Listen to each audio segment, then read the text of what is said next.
ubushobozi bwanjye cyangwa jye byanze buriya iyi nkweto itagukwira nta mpamvu yo gukomeza kuyihata kuko hari undi izabikwira hari undi uzaza akayambara ikamukwira. Wowe ukibibona iriya nkuru kijya hanze ukabona umuntu bita Fanny ari kwigaragura hasi ndetse benshi babihuje nkuko nabivuze n'umukobwa bita Smart Girl, wowe umubaza yavuze ko yabitewe n'iki gukora biriya bintu? Nyine jewe aho byanshimishije nararebye ndavane namenye nawe ko urukundo ruryana cyangwa uko ruvuna, sibyo? Icyo navuga hariya ni ikosa yakoze nkuko ndi kubigarukaho, yakoze ikosa. Nubu niyo twahurira mu kiganiro nawe mubwira yakoze ikosa, yarakosheje. Ikintu cyantangaje ni ukuntu byageze aho ajya kwisirisimba hasi, ajya kwigaragura hasi, bigira naho mbone ijipo yazamutse rwose mufata nka indiscipline, kubera yuko buriya nta ndangagaciro buriya gihe nabivugamo. Hanyuma uno munsi iri bazareba kino kiganiro, bamwe na bamwe bashobora kuza kuvuga ati Kirose yarari ku ruhande rwa Fanny, yagiye ashyiramo du close twumvikanisha ko abogamiye ku ruhande rwe kugira ngo hato Fanny atazamujumba igikwasi cyangwa se atazagaruka kuri YouTube channel runaka akaba yikongera nawe akamutuka. Bisa naho Fanny amaze gusa nubikamo abantu ubwoba. Muri bikwiye niyo umuntu nambona azankunde kubera ko abone ko niyubashye, ndetse yaguye abona umuntu wigaragara kuri yavuga ngiye gukunda n'umusazi,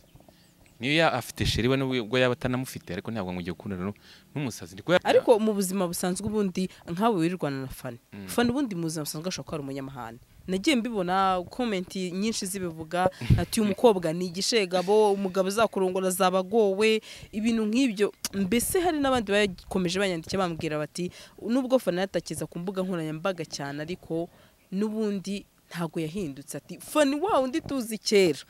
nta hantu atandukaniye na Fanny w'uyu munsi. Gasaro TV. Bakunzi ba Gasaro TV tubahaye ikaze muherereye mu mpande zose z'isi, mbasuza cyane abari mu Rwanda, East Africa n'abari muri diaspora. Turabakunda cyane, turi kumwe na Kiroso nyuma y'igihe kirekire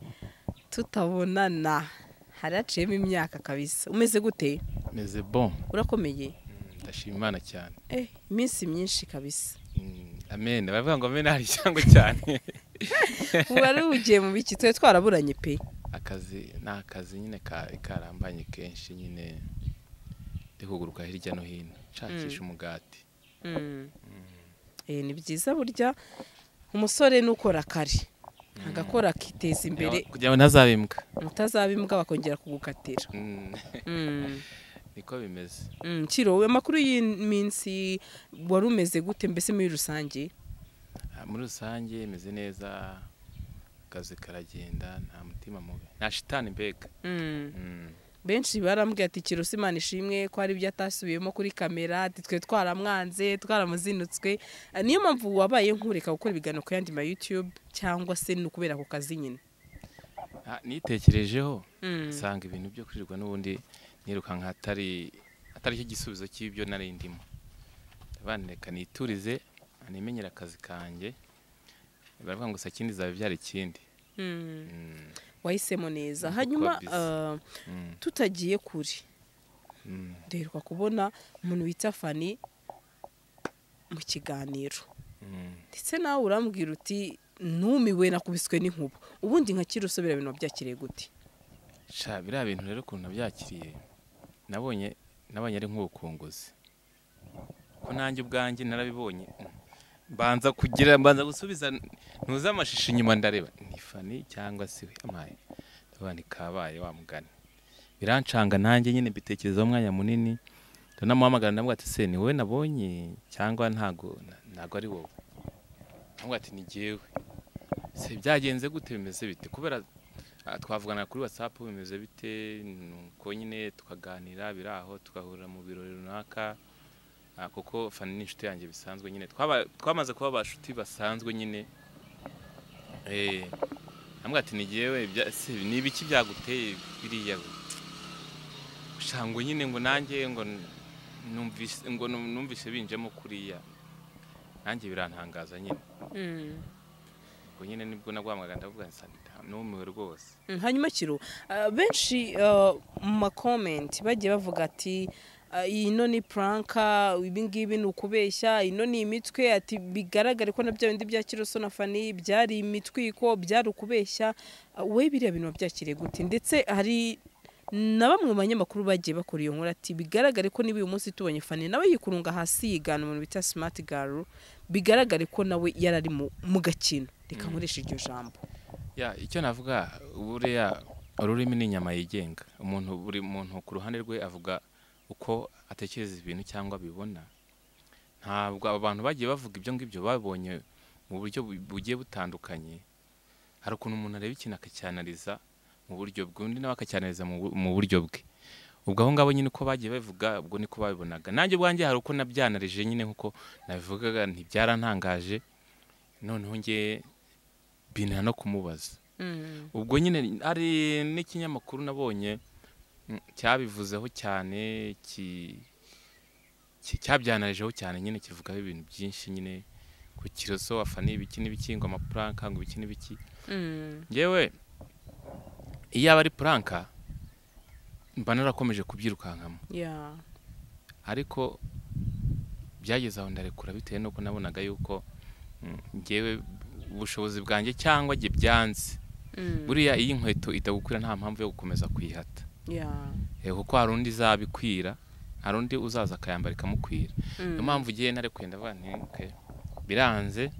reka ntegereze wanjye arahari buriya bitanikira no mu mutuzo bane akambyihorere ubwo nyine uko abo bagenaga babivuga niko babibonaga nyine hanyuma Kiro wowe ukibibona iriya nkuru kijya hanze ukabona umuntu bita Fani ari kwigaragura hasi ndetse benshi babihuje nkuko nabivuze n'umukobwa bita smart girl wowe umubaza yavuze ko yabitewe n'iki gukora biriya bintu shagiye ubwanjye yarambwiye ati nanjye naje kureba iriya nkuru mbona ukuntu nayikoze gusa nyine byari bindimo ariko kwigaragura kuriya nanjye ni ntuza nagize ni reaction nagize nkuko yabimbwiye giye ndiko nikubisobanura binzamo nyine numva ndamutekerejeho cyane mpita mbigenza kuriya ariko naye ndamuganda mu ati bira bintu ntago byari byo nkawe nukuvuga yamutekerereje ari kuri kamera nyine nyine yaramukundaga ariko noneho bigeze kuri kamera bari babimumajijeho ahindura ntuza mind irahinduka bigenda kuriya ubwo niko kwigaragura kuriya rero ngiye uko mbivuga niko yabinsobanuriye ariko ku ruhande rumwe wenda ntimubyumve nabi ngewe ari ahantu byanshimishije ati kubera iki namwambitse impeta arayanga nyine ngewe aho byanshimishije nararebye ndavane namenye nawe ko urukundo ruryana cyangwa uko ruvuna sibyo ndavane buriya nawe uko nkuko namwambitse impeta akayanga cyangwa uko namwirukanseho akabyanga nawe namenye yuko urukundo ruvuna cyangwa atari gukina narwo none we byo yakoze tuvuge ko uyu munsi ni nka mushiki wawe we wabonye bikwiye tuvuge ko Fani uno munsi ari mu kimbo cya mushiki wawe cyangwa se ni wa mukobwa muziranyeho byinshi pe muraziranye na Fani cyane pe bigiye na kuri turazanye cyane kuko n'ubu ngubu ni inshuti yanjye cyane ndabizi ni inshuti yanjye none wowe ubona nk'inshuti yawe none reka tubishyire mu kimbo cy'inshuti yawe cyangwa se ya mushiki wawe ibyo yakoze ubona bikwiye wenda azabona n'iki kiganiro ariko kuvugisha ukuri ni byiza sibyo kuvugisha ukuri ni byiza wenda nk'umunyarwandakazi cyangwa umukobwa yego baravuga ngo ni uburinganire ariko buriya nta buringanire burimo nta we yari gukoresha izindi ntuza akavuga ati renda reka nshakishe nimero ze muhamagare bimubwire wenda ibyo yakoze ntago yamuhamagaye ngo amubwire ati yenda muhakanire cyangwa avuga gutya ati reka cyangwa mwaka ikiganiro cyangwa ikiganiro yenda avuga ati ikiganiro nzagende bimubwire kuri channel yiwe cyangwa mu kiganiro ariko ibyo ntibyigeze bibaho noneho nanone akavuga ati nimba byanze nimba icyo kiganiro kinyimye yaramuhamagaye reka njye kubivugira handi kugira ngo azabone ko bya bintu namubwiye bifite uburemere bifite uburemere iryo kosa rero yakoze byo kutamuhamagara cyangwa kutaca muri izo nzira ibyo ngibyo naye ndabinenga ntago yabyitwayemo neza ndetse benshi bamushinjije ko biriya ari kwitesha agaciro wowe comment warazibonye ese ubona zira comment wowe wiyumvishije gute comment nyinshi nagiye nzisoma hari abantu bagiye bavuga ngo Kiroso Fani na amapranka Fani w'indaya ngo ibiki n'ibiki bavuga ibindi ati Kiroso ni muberanye iyo wemera impeta ya Kiroso umubyaye kangahe umubyaye nyine bagendaga bavuga comment nyine ariko nanone umuntu icyo avuze icyo yavuga ntago nyine ni bimwe navugaga kare nyine umuntu agomba kuvuga ikimurimo cyangwa ko yabibonye ariko ngiye ku ruhande rwanjye icyo navuga hariya ni ikosa yakoze nkuko ndi kubigarukaho yakoze ikosa nubu niyo twahurira mu kiganiro nawe mubwira yakoze ikosa yarakosheje yego hanyuma Fani ejo twakoranye ikiganiro ndetse nkeko yagikurikiranye aho avuga ati bariya banutse ni inyana zimbwa ni imbwakazi ni biki wowe biriya wabyakiriye gute rero biriya ntabwo ari ibintu bikwiriye umukobwa wenda ngaruke aho ngaho ni inyana zimbwa abagabo ngo ni imbwa ni inkuru ya mu minsi wavuze ni Mutesi Jorira wavuze ngo abagabo ngo ni inyana zimbwa ndumva narabibonye ntabwo ibyo bintu ese ufata umuntu wenda ufata umuntu ukubyara cyangwa wa mwana abana uracyari umukobwa ntabwo urashaka cyangwa uzanabyara n'uwo muntu uzabyara umuhungu ese uwo mwana wawe nazabona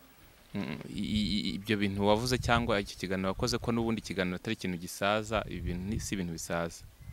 azava ko wabyaye imbwa nyine nawe azajya muri urwo ruhande wabyaye imbwa sibyo ibyo hari amagambo ubundi umuntu akwiye kwitondera kuvuga akabanza akayatekerezaho atekereza kabi kugira ngo abone kuvuga iryo jambo niba uvuze ngo abantu ni inyana zimbwa muri izo nyana zimbwa n'uwo ngo uri gushaka nawe ubwo ari muri izo nyana zimbwa harimo naso n'uwo ngo uri gushaka wapfiriye cyangwa uzagutereta n'uwo mugabo wawe cyangwa uwo ngo uri kuririra nawe ubwo ni inyana y'imbwa ubwo rero ugomba kubanza gutekereza kuri ibyo bintu ukabona kubivuga mbere yo kugira ngo uvuge ikintu ukabanza ukagitekerezaho hanyuma Kiro iki kintu ndaza kukigarukaho ibyo ari byo byose Fani ni umuntu muganira cyane umunsi ku wundi ariko nanone yakoze ikiganiro ndetse benshi bituma banafata Kiroso bamushyira muri ka gatebo kamwe na biriya Fani yakoze benshi babyibaza ate se nimba uyu munsi umuntu bita Fani yakigaragura kuriya nutekereza ko hari igihe kimwe gishobora kuzagera bimwe mu biganiro bamwe bakora ku mbuga nkoranyambaga bikaba byabagiraho ingaruka ni ukuvuga ngo ni icyasha asize abantu kuko n'ibyo abantu bakora bindi by'ukuri bavuga ngo ni prank byose bakabyita prank kandi bamwe bakabirenganiramo kandi atari byo bamwe bakabirenganiramo kuko byanga bikunda iyo umuntu arebye ikintu nka kiriya akavuga Fani ni umukobwa mwiza bize gutya agiye kwigaragura hariya aryamye hasi arikurunze nk'umwana w'uruhinja arikurunze hasi umuntu uzabibona azavuga ati ni prank ariko nyine we yarafite icyo ashaka yagira ngo nyine yagwabone ko ari seriye ariko nanone ntago byari bikwiye ngenda bigarukaho ntago byari mukwiye ari guca muri zira nzira nagiye mvuga nyine basi byibuze Sandrine nawe ubwawe yaza hana akakubwira ati Sandrine babarira nkunda yago ndashaka ko mpuza nawe uyeshobora no kutaza wenda kuri kamera n'urugero erega baravuga ngo toute la vérité n'est pas bonne à dire ntago ari ngombwa ko kuri kose tukuvuga ugashobora kuba wenda wakaapproachinga umuntu rimwe na rimwe n'urugero ukaba wamubwira uti ndagukunda donc ukaba wanajya no kuri YouTube ukasohorezaho amarangamutima yawe rimwe na rimwe donc ngende kubivuga ngende kuri comment z'abantu ndetse benshi baravuze muri comment bati no mukobwa impamvu yakoze iki kintu ni kugira ngo umunyamakuru Yago azabe yamutumira ati yabuze ahamenera kugira ngo amutumire wowe icyo kintu ukiboniza comment zimwe muri izo cyakiriye gute ariko uwo muntu rero ntago nanone aho ngaho ushobora kujya kuri koteho gatoya avanese ubwe n'ubundi Yago afite amanuza menshi akoreraho afite imbuga nyinshi afite Instagram afite YouTube wenda yari no kujya akamutaginga no kuri Instagram akavuga ati yanze kunsubiza sibyo akajya kuri YouTube akavuga ati cyangwa agashakana nimero ze kuko ntago yazibura akamuhamagara ati akavuga ati yanze kunyitaba umutima wanjye ndumva bimeze gutya kuko urukundo buriya ni ikintu kibi cyane. kandi tuzi ko uko tuzi ntabwo yari kumwe mu mwanya yago. Ntabwo ari kumwe umwanya rwose. Yago nawe bamubona ari umwana mwiza nta mutima mubi agira, ntabwo ari kumwima umwanya. Wenda iryo kosa yakoze yari guca aho wenda izo ngero ntanze gaca mu gikara kabimubwira byakwanga akavuga ati singiye kuzaturika umutima, reka noneho mbishyire hanze. Nkuko nanjye navuze ati reka mbishyire hanze kubera ko namukundaga Fani, nubwo byaje kwanga nkavuga ati reka mbishyire hanze, nawe nuko yari kubigenza ariko yabanje guca mu gikari. Kiye niko mbyumva pe. Hari abari buze gutekereza ati no munsi Kiroso ari kuvuga no magambo kubera ko agikunda umukobwa bita Fani, akaba ari ugufuha. Njyewe icyo nabivugaho, namaze kwiyakira pe, namaze kwiyakira. Fani ni inshuti yanjye bisanzwe, ubu ngubu nta mukunzi ngira, ndaho ngaho kandi nta bintu bya stress nshaka. Njyewe ndi kwitekerezaho, kamanze niturize, nshake nishakira ubuzima,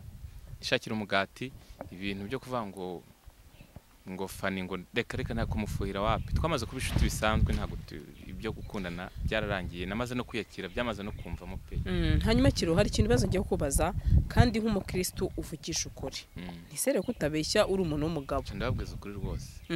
Hanyuma Fani mukunda kuba muri kumwe igihe kinini pe, kabisa igihe kinini. Njye mbibona ndetse benshi bishimiye ko mwonge mukaba inshuti. Igihe kinini muba muri kumwe, yaba iwanyu yaba iwabo wa Fani, ni igihe kinini muba muri kumwe na Fani. Ise mu gihe cyose mwamaranye n'umuntu bita Fani, yaba yarigeze abikubwira hati ngiye hari umuhungu ushaka kuzatereta? Kuvugisha ukuri. Ngiye reka mbabwiza ukuri, ntago burya kuvugisha ukuri ni byiza. Yajyaga bivuga ati nkunda Yago, umva ni za burage nyine za kuko Fani ni umuntu ukunda gutera burage. Wenda turi nk'ahantu na kenshi dukunda no kujya gusangira, tugasohokana n'abandi turi nka timu nini n'abandi bajama benshi, tuba turi kumwe n'abari abayakamwana n'abandi benshi cyane, tukajya gusangira uko tuba turi kumwe. Nyine akambwira ati jewe nkunda Yago, nkagira ngo ni za burage nyine bimwe kwa kundi umuntu yivugira ati uriya mukobwa ndamubonye ndamukunda. Wese wumvaga byagiye kuri uriya rwego uko yabikubwira? Umva urwo rwego naga kandi akajya kunda kubivugamo ngo nkunda Yago mani, ugasanga muri telefoni ye ari kureba ibiganiro Yago yakoze, arimo ari kuri Yago nkunda Yago, nkumva nyine ni ibintu biri aho ngaho nyine. Ariko noneho byageze hariya birantangaza, ntabwo nahitaga muhamagara, birantangaza cyane kuko yari yarabimbwiyeho ko, ariko nkumva ni burage nyine. We ni cyo kintu cyagutangaje muri iriya nkuru? Ikintu cyantangaje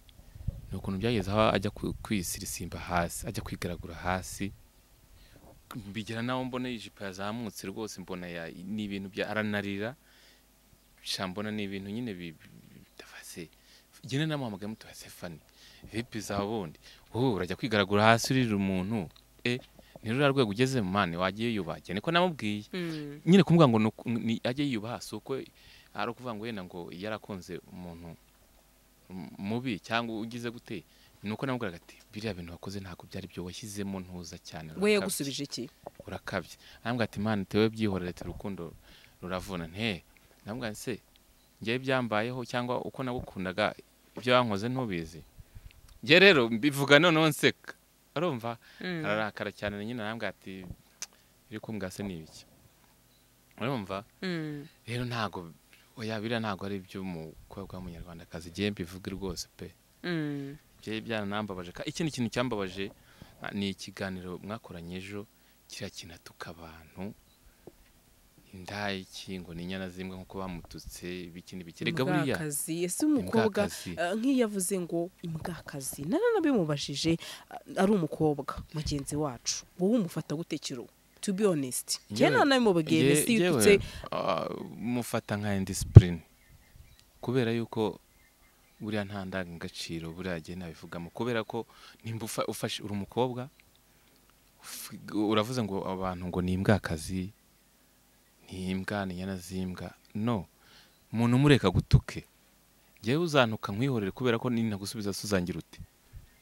uzantuka sinzagabanukaho, uzantuka ntago nahinduka kuba ndi Kiroso, uzantuka sinzananuka, nta kintu nzaba, ikimana yantegure nicyo nzaba cyo. Nta mpamvu rero kujya gusubiza umuntu ngo umuntu aguteye ibuye wongere umwohereze irindi, mureka ahubwo n'ubwo ushoboye wirukanka ariko kuvuga ngo oya birambifata nk'ubu discipline nk'ubushinzi nubwo nanjye mbivuze nawe ariko nyine mwihangana. Hanyuma hari uwanditse ati sha mujye mubyihorera ibyo aba bakobwa barimo barabizi aba baba bari mu kazi ndetse nka gutya yigaraguye yambara ubusa gutya ni urwego rwo gukurura abagabo rero baba bari mu kazi ibyo bakora barabizi. Icyo gihe rero icyo nasubiza uwo muntu ari mu kazi yajya kuri ya macano akora za ntuza z'ibishegu ziyambika ubusa zigaragaza ibiki uko gihe wenda reka nsubize aho ngaho akajya kuri izo cano zimeze gutyo ariko nimba byarabaye kuriya nawe yabigizemo ariko nawe wabivuze nawe warabivuze uti ijipo yarazamutse yambara ubusa narabibonye ikiganiro nagikurikiye na comment zose ziravuga ati se byibuze niba ari uzi kuje gukora icyo kiganiro kuki utaje wambaye nk'umunyarwandakazi dufata urugero umunyarwandakazi wenda si ngombwa ipantaro cyangwa se ipantaro sibyo cyangwa se wambare na kola cyangwa se wambare ikindi kintu bitandukanye no kugenda wambaye ijipo igeze ari uzi neza ko ugiye gukora ikintu nk'icyo ngicyo byari byo byose niyagurutse mu rugo ngagere ku kiganiro ahite yikurunga hasi kuriya wapi ni ibintu byari nyine yes ariko biriya bintu byarambabaje cyane nk'umuntu wenda w'inshuti kuko akenshi hari abantu b'abafana bajya bambwira ati wasubiranye na fani cyangwa uzasubirana na fani no ntabwo ati wapi ibyo ntabwo byashoboka kuko sandire ntureba buriya kuvugisha ukuri ni byiza kuko fani twabaye inshuti ndamukunda mukunda n'urukundo sinzi ko urukundo nari namukunze mbere uko rwaje ni nako rwagiye yego yabaye inshuti yanjye ni umva yabaye inshuti yanjye ni nk'umuja musanzwe urumva ntabwo byo kuvuga ngo turongera gusubira kare ubu ntegereje w'Imana izangenera nzakundana nawe uko nguko ndacyari muto ntabwo ndasaza ku buryo nakwiheba ariko hariya biriya bintu ntabwo ari byo kabisa. Hanyuma uno munsi rero bazareba kino kiganiro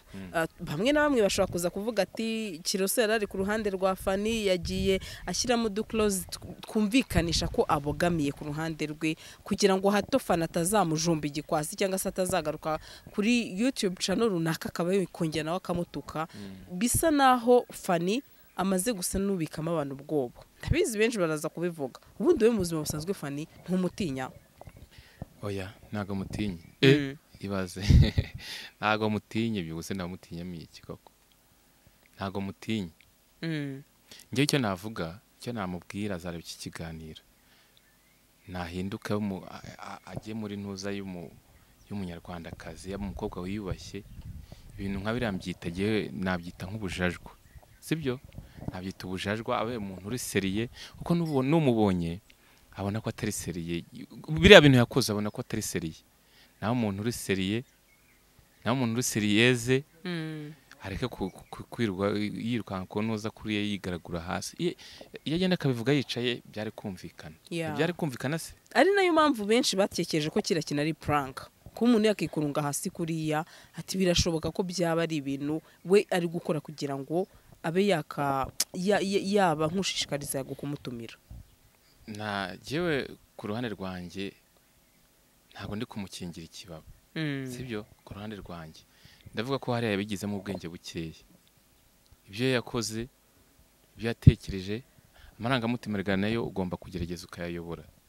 ntago nese uzaba uri umuntu muzima utekereza ujye mu muhanda ukuremo umwenda urugero ukuremo ijipo yitware ku mutwe ugenda wambaye ikariso urumva bibaho uri umuntu muzima utekereza uratekereza nyitwara ku nambari ukayisonga nkayitwara ku mutwe barambona banseke sibyo ntago wafata amazi ngo ujye kogera ku musozi barambona baseke wambaye ubusa rero ibyo byose ugomba kubitekereza nko kuba wabitekereje ukavuga ati reka njye muri douche cyangwa ukavuga ati reka nambare ni nako ugomba gutekereza ukavuga ati reka ibyo ngiye gukora mbishyiremo ubwenge mbanze mbitekerezeho nkuko amarangamutima yanjye abintegeka cyangwa uko bimeze muri bikwiye niyo umuntu nambona azankunde kubera ko abone ko niyubashye ndetse yaguye abona umuntu bigaragara ko yavuga ngiye gukunda n'umusazi niyo afite sheri we nubwo yaba atanamufite ariko ntabwo ngiye gukunda n'umusazi ndiko yabifata ariko ese umuntu umeze gutya dukundana nawe niduhurira mu muhanda cyangwa nidushwana nkakora agakosa hazigaragura hasi abantu bambona sibyo nawe rero agomba gutekereza nawe aratekereza ariko cyane ko nabivuga kabisa. Hanyuma kiro ubona abakobwa b'iyi minsi bagaze bate tuzi ko kera abahungu nibo bateretaga ariko uyu munsi umukobwa arihandagaza agatereta umuhungu ndetse wa mugani wa wakanarira pe akarira kikununga hasi nyuma ya Smart Girl wa mugani waririye Bruce Melody haje na fanuririra undi musore ejo tuzajya kubona tubone n'abandi benshi kuko bari kuba ibirenge barira abandi basore. Ubona muri iyi minsi abakobwa bagaze guti cyangwa se n'ikihe kintu abakobwa b'iyi minsi banengaho nk'umusore? Shangiye reka nkubwire muri iyi minsi abakobwa b'iyi minsi byabaye ntuza shanje nkuko navuga ahubwo abahungu cyangwa abagabo nitwe twabaye nk'abagore. Ati kubera iki ujya kubona ukabona umukobwa niwe ugiye kwiteretera umugabo cyangwa ugasanga umukobwa niwe wenda reka nguhe urugero ingero nyinshi kuko ngewe ngenda mbicamo ngenda mbibona kuko wenda urugero umukobwa aricaye ari hano ahamagaye umusheri we sibyo rega jye nanabiciyemo byanambayeho umukobwa ahamagaye umusheri we sheri ndashaka yuko ejo uzangurira cyangwa ejo bundi cyangwa iki gihe nicyo uzangurira inkweto y'ibihumbi 30 kandi wowe musore wambaye inkweto y'ibihumbi 10 sibyo kandi mbere umusore niwe wambaraga inkweto ihenze cyangwa kwambara umwenda uhenze sibyo cyangwa bagiye gutegura nk'ikirori runaka cyangwa biki runaka umukobwa ugasanga niwe ubiyoboye ibintu byose niwe ubiyoboye cyangwa umukobwa ubwe araje arakwibwiriye ngo ndagukunda wowe ubwawe watinye kubimubwira cyangwa bitanakurimo ugasanga ahubwo niwe utangiye kugira gute kwirukaho. Urwo rukundo rero ntago ruramba urukundo rutarimo ubwuzuzanye niko nabivuga rutarimo ubwuzuzanye. Nimba ngiye muhungu ndicaye wenda ndakuze gize imyaka irenze 25 umukobwa wenda tuvuge afite imyaka muri 21 araje ibiki nibiki nuko hari icyo abayakubonyeho inkundo z'ububundi zabaye inshinwa nta muntu urukundo rw'ubu ngubu umuntu azakunda kubera ko hari icyo akubona n'inyungu umuntu azakunda kubera ko abona ko uri umustar ufite izina umuntu azakunda avuga ati reka nanjye menyekane. Urugero Fanny yenda reka nta kuri Fanny cyane ndutaye no kubandi yago no umustar arazwe n'umukira afite amafaranga ngiye gukunda azamusaba urukundo kubera ko avuga ati urano umustar yarazwe nzamukuraho iki azangeza kuri iki niki nabonye no muri comment nzamukuraho iki niki undi nawe aze wenda avuga ati nzakundana na Sandrine kubera yuko akora ugasaro azajya ikiganiro nzajya kwivugishwa imgende n'iryamisha n'isararanga cyangwa bigende gutya urumva ni ibintu ni inkundo z'ubu zabaye profi ni ukuvuga ngo umuntu azaza gukunda afite icyo guprofitaho sibyo afite hari ikintu ashaka guprofitaho niyo mpamvu azaza akavuga ati ndagukunda yemereye igaragure hasi sibyo yemereye igaragure hasi kubera ko afite icyo agukurikiranyaho nta rukundo azaza kuvuga ngo ndamukunda gutya ndamukunda reka mubwire ntabwo azaza gukunda wirirwa ukubura mu muhanda uri umuntu ukubura mu muhanda umukobwa mwiza ngo azagukunde uriya muntu wirirwa yitera ivumbi nzamukunda amarira iki sibyo ariko nabona hari profa gufiteho hari izina ufite hari ikofu ufite azabona abakobwa benshi bagukunda. Niyo mpamvu nanjye nahisemo kwituriza ndavuga nti reka niturize ngewe wanjye Imana izamuma kubera ko Imana ijya kundema hari ibyo yanteguriye cyangwa byanteganyirije wanjye azaza aje uriya sinzi azaturuka ariko nahise nituriza ndiyakira. Niko bimeze muri iyi minsi inkundo z'ubu zabaye inshinwa ni pirate. Muri make bishatse kuvuga ko Fanny ari icyo yakunze kuri uriya musore yaba yarakurikiye. Nge ntanze ingero nyinshi zifatika buriya mwabyumvise. Buriya abakuru bicagurire. Ntanze ingero nyinshi abakuru bicagurire. Ni ukuri kabisa.